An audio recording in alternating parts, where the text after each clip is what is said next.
Bonsoir et merci d'être avec nous dans Question Première, votre émission du jeudi soir.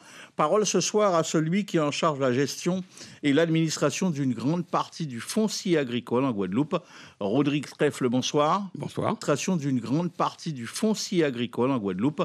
Rodrigue Trèfle, Guadeloupe. Et puis, comme d'habitude, en deuxième partie, il y aura un espace citoyen. Vous allez échanger avec une citoyenne, en l'occurrence ce soir, qui échangera avec vous et qui pourra également vous poser des questions. Alors, avant de parler de la situation de la Guadeloupe au niveau foncier et des actions de la SAFER, pouvez-vous nous préciser les grandes missions de la SAFER en Guadeloupe? Enfin, les SAFER de manière générale ont 4 missions essentielles. C'est d'abord installer les agriculteurs et puis préserver le foncier agricole. Après, on a une mission de réguler le foncier agricole. Et puis, on a une autre mission d'accompagner les collectivités locales pour le développement du foncier agricole qu'ils détiennent en pleine propriété. Et aussi une quatrième mission, qui est de protéger l'environnement. Alors, quelles sont les sources de financement? Vous êtes financé par l'État, les collectivités, par les fermages? Comment vous êtes financé? Alors, très bien. Alors, la SAFER de Guadeloupe est financée, comme toutes les SAFER, par l'activité foncière qu'elle génère. Alors, on a du foncier que nous vendons pour installer les agriculteurs. On a du foncier ici dont on fait l'acquisition et qu'on retransmet aux agriculteurs qu'on a installés. Ça crée un flux financier. Et ce flux financier, on dégage une petite marge qui nous permet donc de financer notre fonctionnement et d'acquérir du foncier pour développer la Guadeloupe. Alors, on vous reproche justement, dans ce portefeuille du foncier, de conserver trop longtemps les terres, de ne pas les vendre ou les laisser aux agriculteurs qui veulent s'installer. Que répondez-vous à cela? Alors, je vais répondre à ça. La simple chose, c'est qu'aujourd'hui, la SAFER a fait l'acquisition de son patrimoine foncier dans les années 86. Il se trouve que ce foncier-là a été occupé donc, par des colons ou des occupants. On n'a pas voulu, nous, engager un déstockage massif qui aurait conditionner la SAFER à engager des procédures. On a voulu passer par la négociation, libérer de façon progressive le foncier agricole et permettre l'installation des agriculteurs. On n'a pas voulu, comme ça se fait dans d'autres départements, engager des procédures judiciaires contre les occupants. Alors, principale mission, vous l'avez dit, de la SAFER, c'est la préservation du foncier agricole. Déjà, ce foncier est un peu rare. Pourtant, elle diminue, je vais dire, cette production foncière, je veux dire, cette surface, voilà. La surface diminue d'année en année. C'est quelque part un petit échec pour vous? Non, pas du tout. Alors, je crois que, souvent, j'entends les gens dire qu'il y a une diminution. C'est vrai qu'il y a 20 ans, on avait constaté une consommation très intense du foncier agricole. Depuis maintenant 5 ans, avec la mise en place d'outils comme la CDPNAF, des outils qui permettent de limiter la consommation d'espace agricole, on a quand même constaté qu'il n'y a pas d'évolution de consommation comme certains le disent. Maintenant, il est vrai que, quand on parcourt le territoire guadeloupéen, on a quand même vu qu'il y a eu un changement. On a quand même des espaces, on a beaucoup de ZAC, on a beaucoup d'espaces qui ont été urbanisés, mais je pense qu'aujourd'hui, la Guadeloupe est arrivée au point où on a les structures qui sont déjà établies. Je ne pense pas qu'on puisse envisager qu'il y ait une consommation autre que celle qui a été faite les années passées pour le foncier agricole. Donc, il y a du foncier, mais il y a quand même des agriculteurs qui restent sur le tapis. Vous avez raison. Alors, problématique qui est propre à la Guadeloupe. Vous avez un phénomène où beaucoup de propriétaires guadeloupéens qui détiennent le foncier, d'ailleurs, on a cette chance, puisque contrairement à d'autres territoires comme la Martinique, où très peu de Martiniquais détiennent le foncier. Nous, on a la chance. La propriété foncière est détenue par les Guadeloupéens. Aujourd'hui, c'est malheureux par contre de constater que les propriétaires fonciers, ils ont une volonté malheureusement de ne pas vouloir permettre l'accès à ce foncier-là par les agriculteurs. Donc on a cette grosse difficulté aujourd'hui où on a du mal à faire l'acquisition de foncier. Et pourtant, il y en a, puisqu'on a décelé en Guadeloupe à peu près les chiffres 31 000 hectares de terrain de surface agricole utile. On a à peu près 6 000 hectares de terrain en friche. On a globalement 50 000 hectares de terrain qui peuvent être disponibles pour l'agriculture guadeloupéenne. Ça, c'est une question de mentalité, parce que le Guadeloupéen est très attaché à sa terre, c'est ça? Plus qu'ailleurs. Pourquoi? Parce qu'aujourd'hui, en métropole, je prends le cas des territoires métropolitains, quand vous avez un agriculteur qui part à la retraite, s'il a 5 hectares, il va chercher un des enfants qui a la capacité de s'installer en agriculture pour pérenniser ce métier-là. C'est-à-dire qu'en Guadeloupe, malheureusement, quand vous avez un propriétaire foncier agriculteur qui part à la retraite, s'il a 5 enfants, il divise la parcelle en 5. Ce qui fait qu'on a des petites exploitations, on a des petits lots de terre, et on a aussi un mitage qui est très prononcé en Guadeloupe. Je crois qu'aujourd'hui, bon, il y a quand même une prise de conscience, grâce à l'évolution des choses, de limiter cette capacité de miter le foncier agricole en Guadeloupe. Et puis maintenant, je pense qu'on a quand même un potentiel de terrains qui sont aujourd'hui en friche, qu'on pourrait ramener à la production agricole. Alors, justement, les gens qui sont propriétaires et qui ne sont pas agriculteurs se disent, bon, si je loue mon terrain, après quelques années, mon locataire va acquérir des droits et je pourrai plus récupérer. C'est vrai ou pas? Est-ce qu'il y a des garde-fous dans ce genre je vais dire, de négociation? Alors, c'est vrai que le fermage, c'est quand même un contrat qui est quand même assez ficelé. C'est-à-dire que dès lors que vous mettez un bail à ferme pour un agriculteur, c'est quand même difficile de mettre un terme au bail. Le minimum, c'est combien d'années? C'est des baux qui peuvent aller 3, 6, 9 ans. Enfin, ok. Mais dès lors qu'on met un bail à ferme pour un agriculteur, c'est vrai que si vous ne justifiez pas de travailler ces terrains-là vous-même ou un de vos enfants, vous pouvez difficilement mettre de côté un agriculteur. Mais enfin, je pense que bon, le phénomène de bail à ferme, ça existe en agriculture française. Maintenant, il faut qu'on essaie de comprendre que d'abord, on doit percevoir le foncier comme un outil de production qui doit contribuer au développement de l'agriculture et surtout doit contribuer à permettre l'installation de jeunes agriculteurs. Et d'ailleurs, on a la chance d'avoir un lycée agricole avec beaucoup de jeunes qui, malheureusement, on n'arrive pas à leur mettre à disposition les surfaces foncières qu'on aurait espérées. Mais je pense que les choses vont évoluer. Oui, alors justement, certains habitants qui ont de la terre agricole, par exemple, ils imaginaient quelqu'un qui aurait 2 hectares de terre agricole. C'est difficile de vivre avec 2 hectares en agriculture, sauf si on fait de la valeur ajoutée, mais qui voudrait peut-être avoir 2000 mètres carrés pour faire sa maison, déclasser 2000 mètres et mettre en agriculture. Pourquoi ce genre de processus n'est pas possible? Alors, je viens de le dire, on doit considérer le foncier agricole comme un outil de travail. Alors, maintenant, il est difficile pour éviter en fait le mitage, difficile de concevoir que sur 2 hectares de terrain agricole, qu'on puisse permettre de déclasser ou de permettre l'habitation d'une maison, quoi. Maintenant, il y a quand même quelque chose qui existe. Il y a la possibilité pour l'agriculteur, dès lors qu'il justifie l'obligation d'être présent sur son exploitation, donc il a une production qui nécessite sa présence, on peut envisager qu'il puisse obtenir un permis de construire pour faire son habitation. Alors, on va faire un petit bilan des GFA. Ce sont des groupements fonciers agricoles, donc installés, des personnes installées. Certains sont endettés, voire surendettés. C'est une dette pour non-paiement de fermage, on le sait, évaluée à 9 millions d'euros. Rodrigue Trèfle, comment en est-on arrivé là? Alors, ça, c'est le sujet qui aujourd'hui qui nous préoccupe, qui préoccupe la SAFER, et aussi les instances compétentes, qui préoccupent le département, la CEFAG, puisqu'aujourd'hui, c'est vrai qu'on a une dette qui ne cesse d'augmenter dans le fermage, le montant des péages impayés.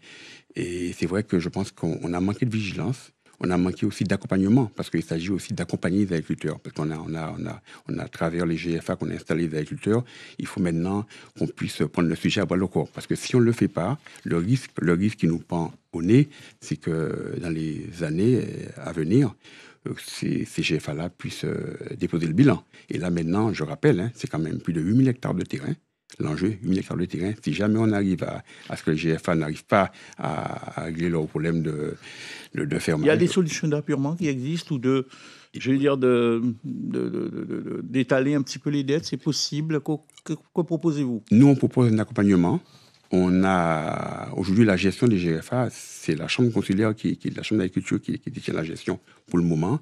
On propose à ce qu'on puisse avec les... La CEFAG aussi un peu? Non, la CEFAG ne gère pas les GFA. La CEFAG et la SAFER, on amène des capitaux. Oui. On a amené quand même plus de 18 millions d'euros dans les GFA pour permettre aux agriculteurs guadeloupéens d'être propriétaires. Parce que je rappelle que dans les GFA, vous avez les agriculteurs sont propriétaires de 40% des parts sociales.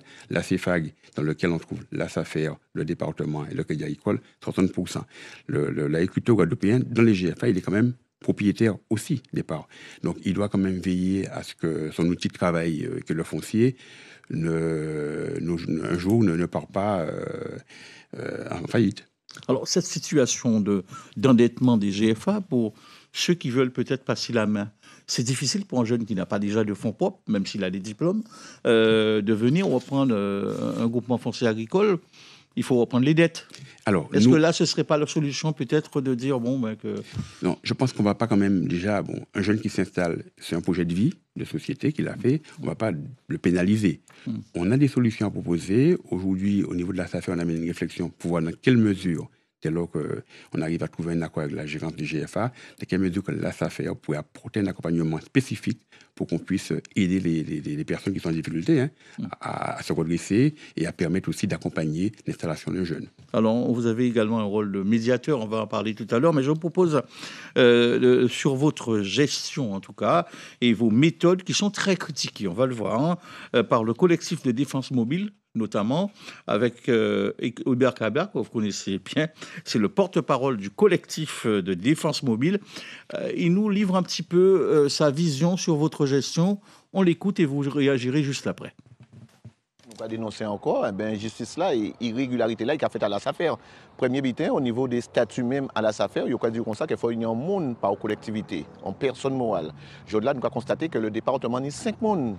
Et ça n'a pas dérangé le président là. Pourquoi? Parce que nous savons, dans toute tracasserie, dans tout effectivement marché qui a passé pour pour régulariser la situation, ni des faveurs qui a fait à la SAFER. Et c'est ça que nous avons dénoncé quelque part. Aujourd'hui, nous avons dit, M. Trèfle, qu'il faut respecter. Nous avons un compte rendu qui sorti en 2016, où il a dit comme ça que M. Trèfle a agi en maître seigneur.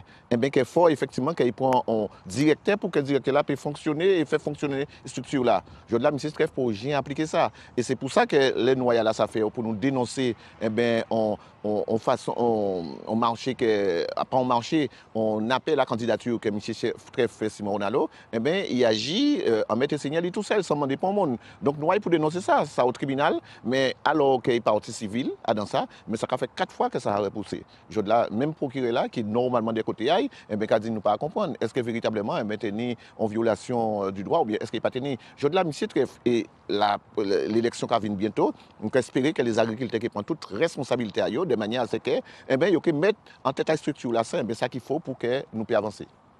Alors, écoutez, M. Kiaba, M. Trèfle, il faut vous remplacer. Vous n'êtes pas de directeur général.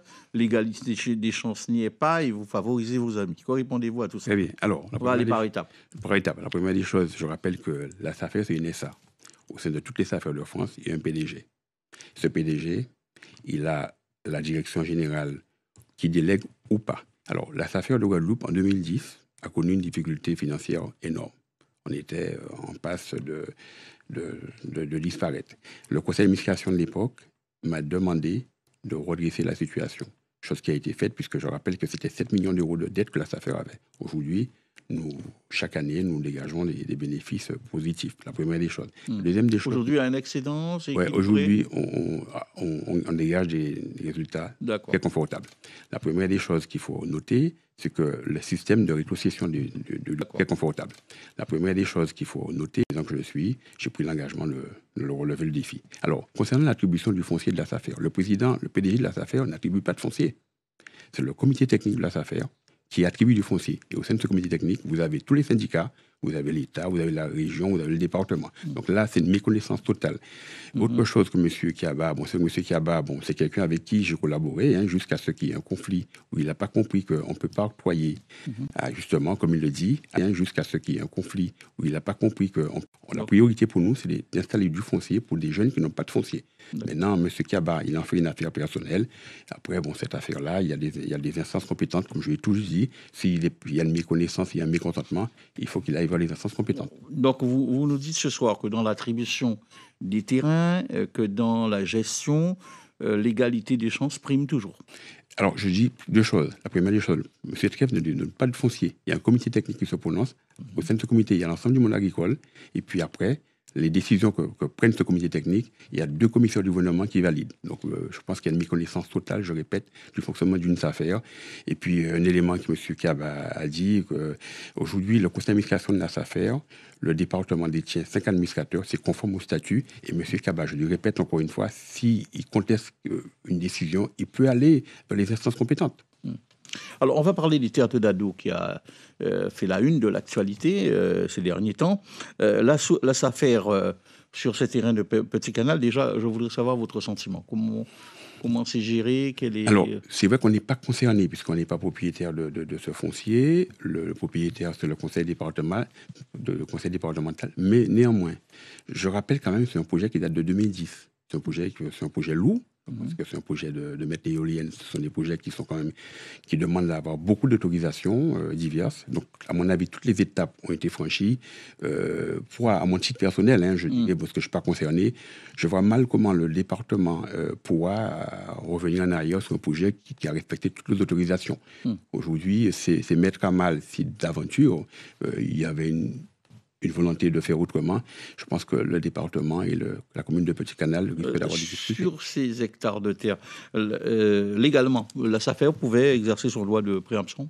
Mais non, puisque le propriétaire, c'est le département. Oui. Le département est propriétaire. Mais quand le département vend pour... Ah non, il n'a pas vendu. Le département n'a rien vendu du tout. C'est un bail. Donc, c'est un bail. Donc là, vous n'avez pas on n'a aucun regard sur les baux. Donc là-dessus, on peut difficilement agir. Et puis, comme je dis, je rappelle, c'est quand même 15 ans de procédure pour le porteur de projet. Je vois mal comment, juridiquement, on pourrait faire autrement que de... Moi, je pense qu'il faut quand même amener le dialogue Je crois que le département, le président Losbar, a voulu et a apporté des solutions, de pouvoir écouter les acteurs qui sont présents et trouver des solutions. Mais maintenant, vous savez, parfois, on a tendance à s'entêter. Alors, c'est possible d'allier un petit peu la transition écologique, la préservation des terres agricoles. Comment réaliser et réussir cette équation, selon vous? Mais je crois qu'on y est. On a l'obligation, puisqu'aujourd'hui, on a de moins en moins de molécules pour pouvoir déjà travailler la matière végétale. On a de moins en moins de molécules.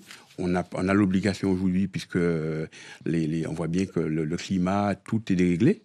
Je pense qu'on y est, on y arrivera. En tout cas, nous, on s'est inscrit dans cette démarche-là, puisqu'on a récemment installé une quinzaine d'agriculteurs dans les hauteurs de Pointe-Noire pour mettre en œuvre des projets agroécologiques. Alors, il nous reste 3 minutes avant que notre invité puisse nous rejoindre, Rodrigue Trèfle. On parle beaucoup de la souveraineté alimentaire, de l'autosuffisance. Ça ne veut pas dire forcément la même chose, mais sur la souveraineté alimentaire. Quel rôle que pourrait jouer la SAFER sur ce dossier qui est crucial aujourd'hui, non seulement par rapport à notre position insulaire, mais aussi par rapport à la situation internationale, géopolitique? Très bien. Alors, je crois qu'il y a 2 approches. C'est vrai que déjà, de par son métier de préserver le foncier, ça contribue à préserver pour pouvoir produire pour la population. Mais je crois qu'en Guadeloupe, il y a quand même une réflexion à mener. Et la SAFER est en train de mener une réflexion pour conscientiser les consommateurs. Parce que je crois qu'aujourd'hui, vous voyez qu'on ne communique pas assez sur la valeur nutritive de nos produits. La banane, poyo, l'igname, les madères. Quand vous parcourez les routes de Guadeloupe et que vous voyez les publicités, souvent, c'est pour des produits qui ne sont pas bons pour notre santé. Je crois qu'aujourd'hui, il faut qu'on aille vers cela. Il faut que l'ensemble des acteurs, et nous, on va s'inscrire dans cette démarche-là, qu'on puisse faire prendre conscience aux Guadeloupéens qu'il y a une action patriote à faire pour la consommation locale. Alors, justement, j'allais y venir, ce patriotisme économique. Comment peut-on le mettre en place? Selon vous, vous allez parler des acteurs, de l'éducation notamment à l'école, mais est-ce qu'on c'est encore à notre portée, selon vous? Oui, tout à fait. Alors, j'ai dit quand même qu'on a quand même plus de 5 000 hectares de terre, donc un potentiel qui est tout à fait exceptionnel par rapport aux autres territoires d'outre-mer. On a du potentiel, mais il nous reste tous à nous mettre ensemble, vraiment tous à nous mettre ensemble, tous les acteurs du monde agricole et politique, pour relever ce défi-là. Et j'y crois. Voilà, alors tout à l'heure, dans à peu près moins d'1 minute, notre deuxième invité va nous rejoindre sur ce plateau. On a parlé tout à l'heure de souveraineté alimentaire. Vous êtes inquiet, par exemple, quand on va par le Mercosur, des accords de partenariat économique, l'Organisation mondiale du commerce qui passe des accords entre l'Europe et les blocs, les États-Unis, un peu moins les États-Unis maintenant avec Donald Trump. Mais est-ce que c'est inquiétant pour notre agriculture, pour notre économie agricole d'une façon générale, même si vous n'êtes pas dans la production même, mais sur le développement agricole de la Guadeloupe? Non, je suis dans la production, parce que je rappelle que je suis d'abord paysan. Okay. Oui. Je suis un producteur de volailles et d'œufs en Guadeloupe. Oui, c'est vrai. Alors, par contre, il y a un élément important. je crois qu'aujourd'hui, on est déjà impacté, puisqu'aujourd'hui, 80% de nos productions viennent de l'extérieur et des produits qui sont dans le cadre déjà de la meilleure posture. Aujourd'hui, même si ça va impacter l'agriculture française, mais nous, on est déjà impacté. On voit bien que l'importation qu'on a, plus de 80%, on est déjà impacté. Ça n'aura pas plus d'impact que ça pour nous. La seule impact que ça va avoir, c'est par rapport aux grosses productions comme la banane et le sucre. Là, ils risquent d'être impactés. Mais maintenant, je pense que les instances compétentes devront accompagner notre agriculture un peu mieux peut-être, mais il va falloir qu'ils le fassent. Voilà, Rodrigue Treff. Alors, on va accueillir notre invité qui va nous rejoindre. C'est la partie, l'espace, on va dire, citoyen de notre émission. Et on accueille Pamela Aubertin, qu'on connaît bien, Guadeloupe. Pamela Aubertin, bonsoir. Bonsoir. Je rappelle que... Bonsoir, monsieur Treff. Alors, vous êtes docteur en sciences politiques et maître de conférences à l'Université des Antilles. Tout à fait. Voilà, alors Pamela Aubertin, vous avez écouté attentivement. Vous pouvez mettre votre ordinateur en marche, parce que je sais que vous avez pris des notes pour écouter Rodrigue Treff. Alors, comment l'avez-vous trouvé? C'est la question que je pose. Est-ce qu'il est convaincant? Est-ce qu'il a été suffisant ou insuffisant sur certains thèmes, selon vous? Moi, je pense qu'il a essayé d'expliquer son travail, les difficultés qu'il rencontre. Et j'ai trouvé qu'il avait une position assez équilibrée et assez mesurée sur tous les sujets qu'il a évoqués. Alors, il a été suffisant. Je sais que vous êtes particulièrement attaché à la notion de souveraineté alimentaire. C'est un maillon fort, cela dit, la SAFER. Vous avez été convaincu par ce discours aussi? Alors, j'en profiterai du coup pour poser peut-être quelques questions, puisqu'effectivement, c'est quelque chose qui est très important. Et quand on sait que pour atteindre la souveraineté alimentaire, il nous faut des terres agricoles. Ouais. Or, c'est vrai qu'on remarque qu'il y a une diminution de nos terres agricoles, même s'il y a eu un tassement, mais on perd quand même 828 hectares de terres agricoles. Notamment entre 2008 et 2018. On voit également, alors un chiffre aussi, moi, qui me préoccupe, on voit également que vous avez plus de 5200 hectares de terres agricoles qui l'étaient, qui ne le sont plus. Donc ça, c'est la dernière étude de Caricover qui est apparue en 2025. Et c'est vrai que ce sont quand même des tendances qui sont quand même assez inquiétantes, notamment dans le contexte que vous avez évoqué, Monsieur Rayapa. Et donc, c'est vrai que ça serait intéressant de vous entendre pour voir les stratégies, notamment pour diminuer nos pertes de terres agricoles, mais également les stratégies pour éviter que nos terres agricoles qui étaient destinées à l'agriculture soient laissées en friche. Et après, on sait ce qui se passe aussi. On voit dans certaines communes où il y a des spéculations dessus et on voit des résidences ou autre chose. Allez, il est prêt pour vos questions. Allez-y. Voilà, donc ça, c'était ça. C'est une question. Bien. Alors, pour répondre à la première question, c'est vrai que, comme j'ai dit tout à l'heure, il y a eu, vous avez dit vos chiffres, jusqu'à 2018, il y avait une consommation excessive. De 2018 à maintenant, il y a une diminution drastique due à quoi? Le fait qu'il y a eu la mise en place de la CDPNAF. C'est une commission présidée par le préfet qui, toutes les demandes de déclassement, de construction sur les terres agricoles, passent à travers cette commission. Cette commission dedans où il y a tout le monde. Il y a les collectivités, l'État, les collectivités, les maires, tout le monde est présent. Et là, de façon collégiale, on prend la décision, oui ou non, de déclasser ou de laisser construire sur les terres agricoles. Depuis la mise en place de cette commission, on a constaté qu'il y a eu quand même un tassement de la consommation des terres agricoles. Ça, c'est pour le premier volet. Alors, l'autre question, Oui, justement, c'était cette tendance où on voit justement une bonne partie du foncier agricole qui était destiné à l'agriculture et qui est laissé en friche, en fait. Très bien. Il y a à peu près 5600 hectares en 2020. Un peu moins de 6000 hectares. C'est un foncier agricole non exploité. Vous avez tout à fait raison. Alors, pour pallier à ça, cette situation, le conseil départemental a mis en place une commission départementale d'aménagement foncier, la CEDAF, et cette commission a pour mission de remettre en production toutes ces terres qui sont en friche. Alors, ce sont des procédures qui sont assez lourdes à mettre en place. Donc, c'est vrai que ça se met en place. D'ailleurs, on a relancé cette commission. Et la commune de Petit Canal, d'ailleurs, est la première commune qui a décidé d'être la commune test pour permettre donc de remettre en production les terres agricoles. Alors, comprenez bien que les terres, il y a des propriétaires. Les propriétaires, ce sont des Guadeloupéens, en majeure partie, contrairement à d'autres départements. On essaie de sensibiliser donc l'acte patriotique des Guadeloupéens pour comprendre l'intérêt de remettre ces terrains en production et à travers l'installation et contribuer à installer les jeunes et les moins jeunes. Cette action est enclenchée, mais ça prendra du temps Parce que, comme l'a dit M. Rayapin tout à l'heure, vous savez, la Guadeloupéen, on a une approche avec le foncier qui est la spéculation. On veut gagner de l'argent à tout prix. Juste un exemple, hein. Les terres agricoles en Guadeloupe, les bonnes terres, allez, ça vaut 7 000 € l'hectare, la bonne terre. On arrive, alors les notaires nous notifient, donnent l'information de vente en moyenne à 30 000 € l'hectare. Les gens veulent vendre les terrains à des prix, or ce sont des terres agricoles, parce qu'on sait aussi, à l'époque, il y avait des habitudes pour les gens de construire sans permis, hein, sur des terrains agricoles. Maintenant, heureusement, les collectivités, les mairies, ils sont vigilants, ça n'arrive plus, mais quand même, on avait ces pratiques de vouloir construire sur les terrains agricoles.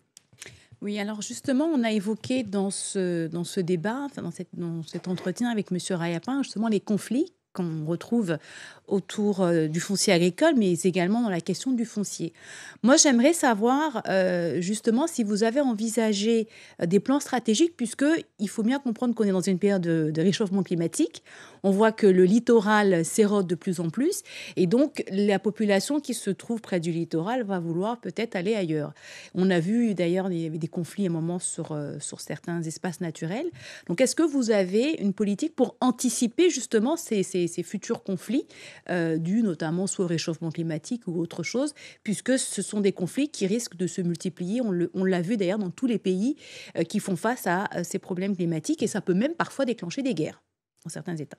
Tout à fait. Vous avez anticipé. Alors, c'est vrai qu'on a depuis quelques mois initié avec le directeur de l'agence des 50 pas géométriques une réflexion, puisqu'ils sont directement impactés par tout ce qui est le littoral, hein, une réflexion pour voir dans quelle mesure la SAFER, dans le stock de foncier qu'elle détient, dans quelle mesure on pourrait permettre d'anticiper sur les zones qui seront impactées, où il faudra déplacer la population.